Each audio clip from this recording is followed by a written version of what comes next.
Selamat pagi teman-teman, kami dari kelompok 3 ingin mempresentasikan nanoteknologi. Sebelum itu kami ingin memperkenalkan anggota kelompok kami.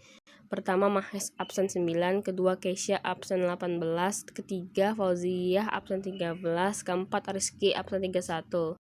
Apa yang dimaksud dengan nanoteknologi? Nanoteknologi adalah ilmu atau teknologi yang mempelajari objek yang ukurannya sangat kecil atau sepermiliar meter, yang kemudian dimanipulasi untuk menghasilkan benda-benda baru dengan karakter khusus yang diinginkan. Nanoteknologi penting karena keunggulan dalam memahami, menggunakan, dan mengendalikan sejumlah kecil materi, mirip dengan tingkat atom, digunakan untuk membuat bahan, instrumen, dan kerangka kerja baru. Penerapan nanoteknologi dalam kehidupan sehari-hari. A. Industri medis dan pengobatan.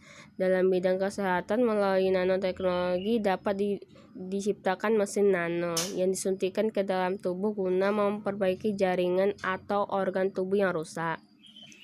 Penderitaan hipertensi misalnya kini tak perlu lagi disuntik atau mengonsumsi obat, cukup hanya disemprot saja ke bagian tubuh tertentu.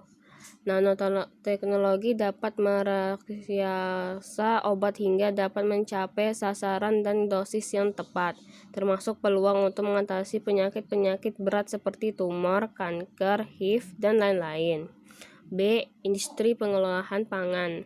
Penerapan nanoteknologi dalam pengolahan pangan bisa dibilang relatif baru, namun diperkirakan penerapan akan tumbuh dan perkembangan dengan pesat pada beberapa tahun ke depan. Tujuan untuk memperbaiki rasa, tekstur, warna, flavor, serta konsistensi bahan pangan, meningkatkan daya serap dari zat gizi serta suplemen yang sehat, memperbaiki berbagai sifat, hambatan, serta antimikroba bahan pengemas. Mengembangkan sensor nano untuk mendeteksi kontaminan serta bakteri patogen, memperbaiki kemampuan dan pemantauan kondisi bahan pangan ketika penyimpan dan transportasi. C. Industri tekstil dan pakaian. Di bidang tekstil dan pakaian ditergerakan pada tahun 2030 Indonesia menjadi produsen fungsional clothing yang terkemuka.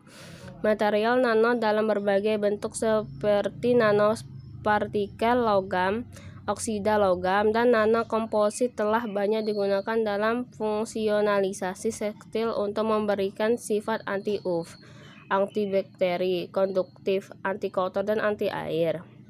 Nanopartikel tersebut dapat diaplikasikan pada permukaan tekstil dengan beberapa cara, antara lain ini situ sintesis di permukaan tekstil, penyemprotan atau sparring, dan wet process atau perendaman. D.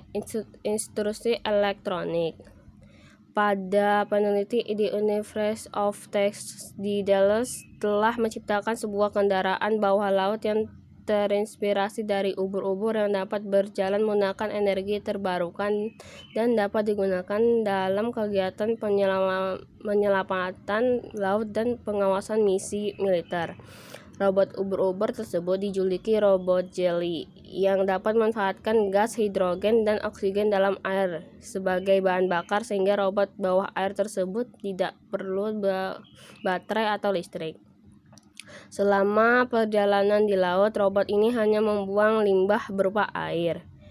Dampak nanoteknologi dibagi menjadi dua, yaitu positif, mengatasi perubahan iklim, mampu mengelola dan memproses data dengan lebih cepat dan baik, dan antena yang dibentuk dari serat karbon nanotube.